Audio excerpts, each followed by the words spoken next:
Croyez-le ou non, on en est rendu à la 5e génération de la Toyota Prius qui est apparue il y a déjà près de 25 ans.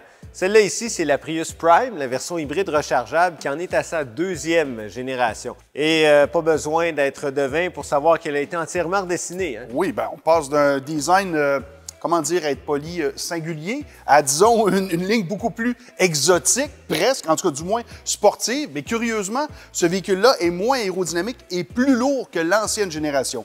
Mais malgré tout, on gagne en autonomie électrique de 40, on passe à 61 km. Et aussi, on gagne en puissance près de 100 chevaux de plus.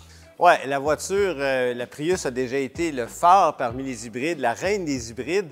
Mais là, la concurrence est forte, non seulement à l'extérieur, mais aussi au sein même de Toyota. Est-ce qu'on peut encore acheter cette voiture-là les yeux fermés? Suivez-nous pour qu'on vous en parle.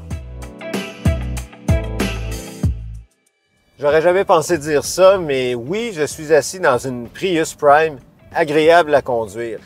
La voiture est beaucoup plus agile qu'avant, les réactions sont plus rapides, tant pour la direction que pour l'accélérateur. Et d'ailleurs, il y a amplement de puissance, même en mode 100% électrique. Quand on entre sur l'autoroute, par exemple, le moteur à essence n'a pas besoin de venir assister. Et on est capable de faire le 60-65 km d'autonomie en mode électrique quand on respecte la limite de vitesse, évidemment. La transition entre les deux moteurs est presque imperceptible et aussi le moteur à essence a été rendu beaucoup plus silencieux. Il y a plus d'insonorisation qu'avant. Très positif de ce côté-là.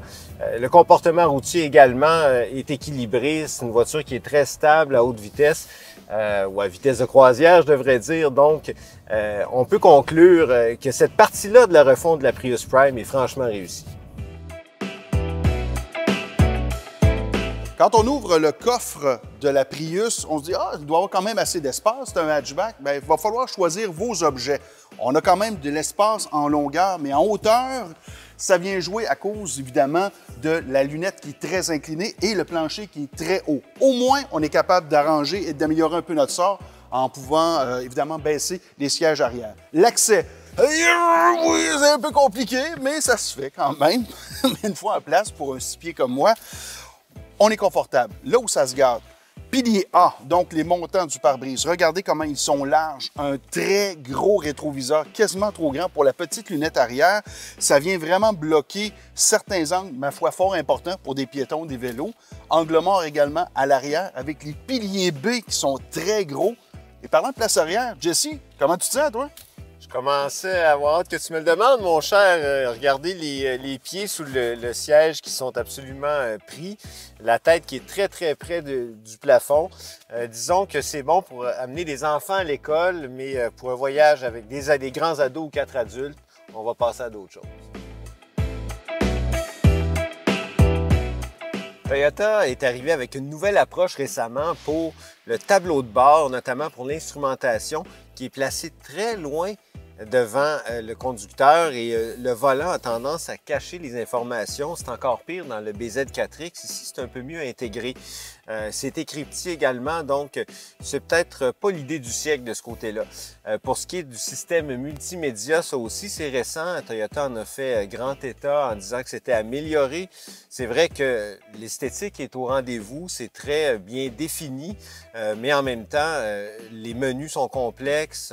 On s'y perd seulement pour syntoniser une station de radio, donc on pourrait faire mieux de ce côté-là. Heureusement, on a conservé des commandes de climatisation totalement séparées de l'écran dans ce cas-ci, contrairement à d'autres véhicules récents de Lexus et Toyota. Et les boutons des sièges chauffants, tout est clair, tout est facile d'accès, donc ça vient un peu sauver la mise. On en revient à la question de départ. Est-ce que ça vaut la peine en 2023 encore de se procurer la Prius Prime? Peut-être pas tant que ça. On a vu les compromis qu'elle impose en matière de polyvalence, d'espace, de visibilité. Clairement, c'est plus la voiture familiale ou grand public que ça a déjà été. Non, vraiment pas. Par contre, la bonne nouvelle, c'est que la Prius Prime coûte moins cher que la Toyota Prius normale. Pourquoi? Rabais du gouvernement de 7 500 $. Maintenant, ça vaut-tu la peine, encore une fois, de l'acheter? C'est ça la question de base. Mais si vous roulez uniquement sur la route, pas beaucoup de kilométrage, vous ne bénéficiez pas vraiment de la recharge électrique, peut-être qu'on est mieux d'avoir d'autres solutions. On en a des bonnes solutions. Oui, parlons de la Corolla hybride, Oui. Parlons d'une Volkswagen Jetta, strictement à essence, mais qui consomme à peine 1 ou 2 litres au 100 de plus sur la route. C'est pour ça qu'il faut faire vos calculs pour savoir en combien de temps vous allez rentabiliser cette voiture-là. Pour en savoir plus, consultez caaquebec.com/essai routier. Ou si vous êtes membre, appelez les services conseils en mobilité qui répondront à toutes vos questions.